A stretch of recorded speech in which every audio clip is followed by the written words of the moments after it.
Hi everyone. तो आज हम लोग दो चर वाले रैखिक समीकरण युग्म जो है इनके जो प्रश्नावली 3.2 है इनको हम लोग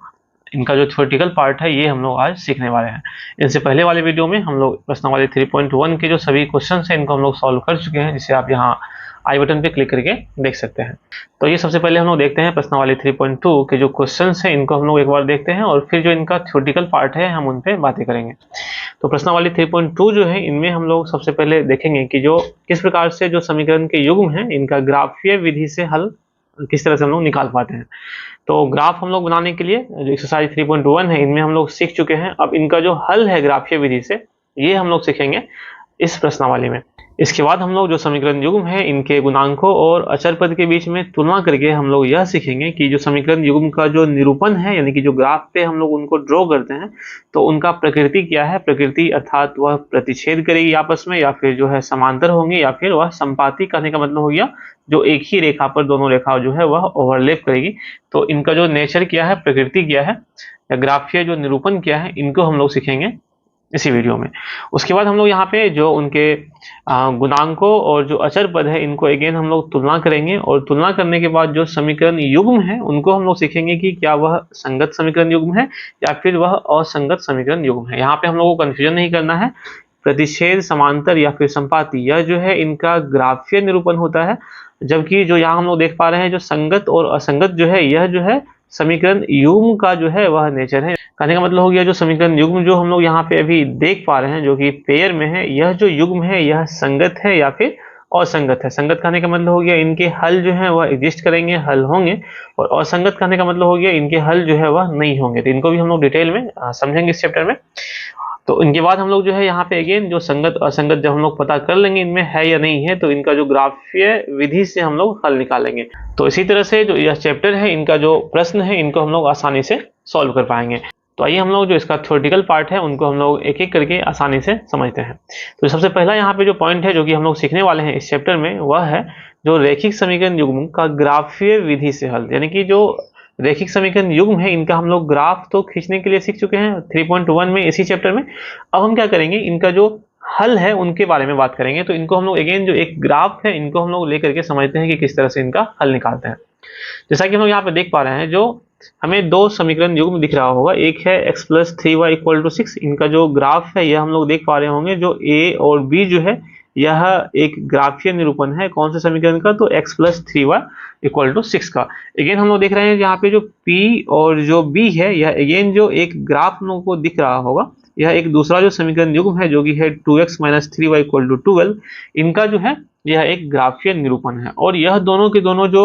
ग्राफ है वह यहाँ पे जो है कट कर रहे हैं, प्रतिच्छेद कर रहे हैं पॉइंट बी पे जिनका की मान है 6 और 0। तो यहाँ पे हम लोग यह समझेंगे कि अगर किसी भी एक ग्राफीय निरूपण में जहां पे दोनों समीकरण के द्वारा जो खींची गई रेखाएं जिस बिंदु पे प्रतिच्छेद करती है, कट करती है, वह वही बिंदु जो है इनका क्या हो जाता है, एक हल हो जाता है। इनका जीरोज जो है यानी कि शून्य यहाँ पे इनका हो जाता है। कहने का मतलब हो गया यहाँ पे जो दो समीकरण है x + 3y = 6 और दूसरा जो समीकरण है 2x - 3y =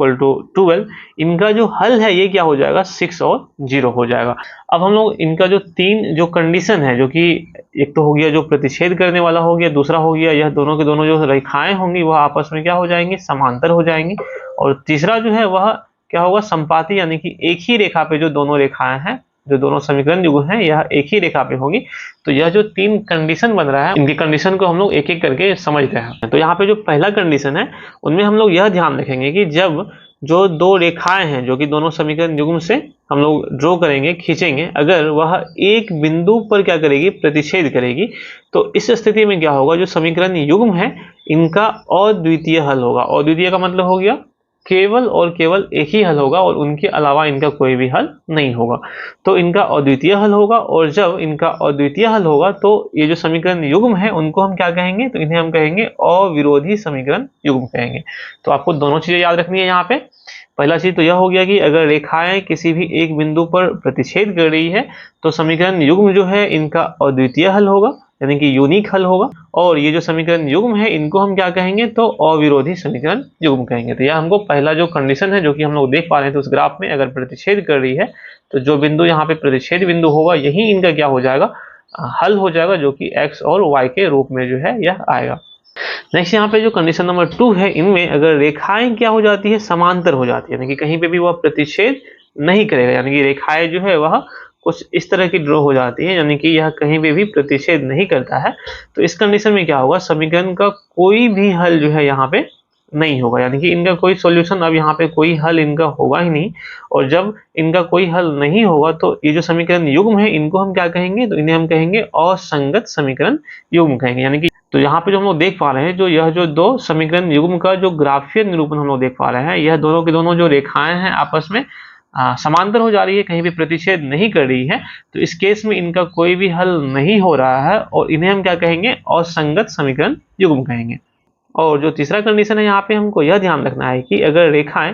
संपाती हो, संपाती कहने का मतलब हो गया, जो अगर हम एक जो समीकरण है उनको ड्रॉ करें, मान लेते हैं जो यह अगर AB एक समीकरण युग्म हम लोग यहाँ पे ड्रॉ करते हैं, और जो दूसरा समीकरण युग्म है यह जब हम लोग ड्रॉ करते हैं तो यह अगेन इसी रेखा से होकर के क्या होता है, जाता है। अगर मान लेते हैं यह C और D जो है समीकरण युग्म समीकरण है, इनको जब ड्रॉ किए हैं तो यह इसी जो AB समीकरण युग्म है इन्हीं के ऊपर से यह ओवरलैप करते हुए जा रहा है। तो इस कंडीशन में दोनों रेखाएं एक ही रेखाएं पे हो जाएगी, और इसी को हम क्या कहते हैं, संपाती रेखाएं कहते हैं। यानी कि जब रेखाएं संपाती हो जाती है तो इस कंडीशन में क्या होगा, जो समीकरण का अनेक हल हो जाएगा। यानी कि जो हम लोग अगर देखें यहाँ पे, तो जो भी कॉमन पॉइंट होगा, ओवरनिस्ट पॉइंट होगा, तो कहीं पे भी हम देखें तो यह सभी के सभी जो बिंदु है, जो भी बिंदु लेंगे यहाँ पे, ये सभी के सभी बिंदु क्या होगा, दोनों समीकरणों के लिए एक ओवरनिस्ट हो जाएगा, कॉमन हो जाएगा, और जितने भी कॉमन बिंदु होंगे वो सभी के सभी इन दोनों समीकरण का क्या हो जाएगा, हल हो जाएगा। इसीलिए हम इसे क्या कहते हैं, इनके अपरिमित रूप से क्या होते हैं, अनेक हल होते हैं, इनके अनलिमिटेड जो सॉल्यूशन है, हल जो है, जीरोज हैं, वो यहाँ पे इनके होंगे। और इस प्रकार के जो समीकरण युग्म होते हैं इन्हें हम क्या कहते हैं, आश्रित समीकरण युग्म कहते हैं, या फिर इन्हें ही हम क्या कहते हैं, संगत समीकरण युग्म कहते हैं। यहाँ पे हमको ध्यान रखना है कि जब इनके अनेक हल होंगे तो इन्हें हम लोग संगत समीकरण युग्म कहेंगे, या फिर इनके कोई भी हल नहीं होंगे या फिर रेखाएं समांतर होंगी तो इन्हें क्या कहेंगे, हम लोग असंगत समीकरण युग्म कहेंगे। तो ये तीनों कंडीशन को हमको हमेशा ध्यान में रखना। अब यहाँ पे इनका जो समीकरण युग्म किस प्रकार का होगा, इनको निकालने के लिए हम लोग क्या सीख रहे हैं, जो हमेशा हम ग्राफीय विधि से हम ड्रॉ करेंगे और तब सीखेंगे कि इनका जो हल है वह क्या होगा। तो यह जो है एक बहुत ही लेंदी प्रोसेस हो जाता है। तो अब हम क्या करते हैं, इनको एक दूसरे जो तरीका है इनके थ्रू हम लोग सीखेंगे कि किस प्रकार से जो इनके गुणांक है, कोफिशिएंट है, और जो अचर पद है उनके बीच में हम कंपेयर करके, तुलना करके हम लोग प्राप्त कर पाते हैं कि रेखाएं जो होंगी वह प्रतिच्छेदी होगी या फिर संपाती होगी या समांतर होंगी, और इनके जो हल हैं उनका नेचर क्या होगा, यानी कि केवल एक हल होगा या फिर अनेक हल होगा या फिर कोई हल नहीं होगा। तो इनके लिए हम क्या करेंगे, तो सबसे पहले यहाँ पे हम लोग देखें जो समीकरण युग्म है। अगर हम यहाँ पे मान लेते हैं कि जो यह दो समीकरण युग्म है, समीकरण युग्म 1 और समीकरण युग्म 2, तो यहाँ पे जो पहला समीकरण युग्म है इनमें जो इनका एक व्यापक रूप है, इनमें a1x plus b1y plus c1 equal to 0 के रूप में आ रहा है। यहाँ हम लोग देख पा रहे हैं कि जो a1 जो है यह समीकरण युग्म 1 का, समीकरण 1 का क्या है, x का कोफिशिएंट है, और जो b1 है यह समीकरण 1 का ही y का क्या है, यह गुणांक है, यानी कि कोफिशिएंट है, और जो c1 है यह क्या है, समीकरण 1 का अचर पद है। उसी प्रकार से अगर हम देखें तो जो a2 b2 ये दोनों जो है, a2 और b2 जो है यह समीकरण 2 का x और y का गुणांक है, और जो c2 है यह इन्हीं का क्या है, यह एक अचर पद है। और जब हमको इनके नाम पता रहेंगे तब यहाँ पे हम क्या करेंगे, इन सभी को आपस में कंपेयर करते हैं, तुलना करते हैं। तो हम क्या करेंगे, यहाँ पे a1 बाय a2 निकाल लेंगे, b1 बाय b2 निकाल लेंगे, और c1 बाय c2 निकाल लेंगे। अब यह निकाल लेने के बाद हम लोग कंपेयर करेंगे कि जब a1 बाय a2 यह बराबर नहीं होगा किनके, तो b1 बाय b2 के। तो अगर इस कंडीशन में जब बराबर यह नहीं होगा तब इस कंडीशन में क्या होगा, जो दोनों रेखाएं हैं, समीकरण युग्म है, यह एक प्रतिच्छेद करती हुई क्या होगी, रेखाएं होंगी। यानी कि जो हम लोग इससे पहले वाले कंडीशन में देख रहे थे कि जब प्रतिच्छेद करती हुई रेखाएं होती थी उनके केवल एक ही हल होते थे, या इन्हीं को हम लोग अद्वितीय हल कहते हैं। तो यह कब होगी, तो जब a1 बाय a2 जो है यह बराबर नहीं होगा किनके, b1 बाय b2 के। जैसा कि हम लोग यहाँ पे एग्जांपल में देख पा रहे हैं, यहाँ पे x minus 2y equal to 0 और 3x plus 4y minus 20 equal to 0, यहाँ पे दो समीकरण युग्म दिया हुआ है। तो x के गुणांक जो है, जो कि a1 है, यह इनका वैल्यू हो जाएगा 1, और जो x2 है जो कि समीकरण 2 के x के गुणांक 3 है, तो 1 बटे यहाँ पे आ जाएगा 3, और जो दूसरा यहाँ पे हम लोग देखें तो b1 है यह हो जाएगा माइनस में 2, और जो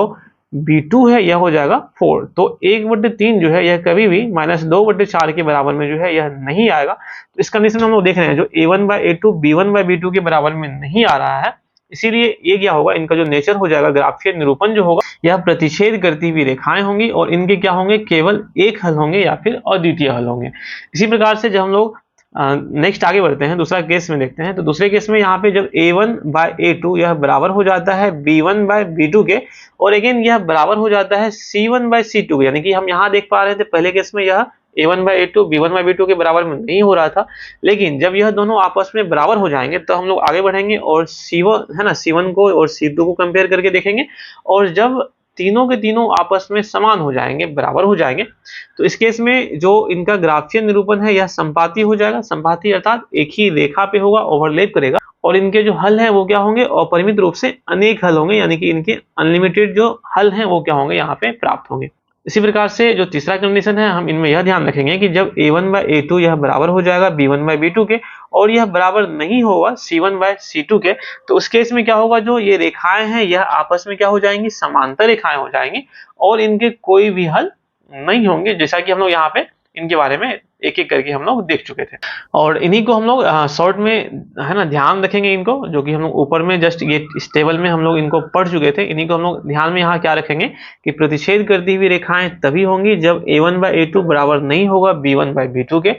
और दूसरा केस में हम लोग ध्यान रखेंगे कि संपाती तभी होगी जब a1 बाय a2 बराबर हो जाएगा b1 बाय b2 और यह भी बराबर हो जाएगा c1 बाय c2 के, और जो तीसरा कंडीशन है, इनमें रेखाएं समांतर तब होगी जब a1 बाय a2 बराबर हो जाएगा b1 बाय b2 और यह बराबर नहीं होगा किनके, तो c1 बाय c2 के। तो यही इतना सारा जो इसमें कंसेप्ट था इस चैप्टर में, एक्सरसाइज 3.2 में, जो कि हमको यहाँ पे ध्यान में रखनी है। और जब हम इतने सारे चीजों को समझ जाएंगे, ध्यान रखेंगे, तो जो प्रश्नावली 3.2 है यह आसानी से अब हम लोगों से बन जाएंगे। तो नेक्स्ट वीडियो में हम लोग प्रश्नावली 3.2 के जो सभी क्वेश्चंस हैं इनको हम लोग एक एक करके सॉल्व करके देखने वाले हैं। तो इस वीडियो में इतना ही। Thanks for watching and keep watching and keep learning.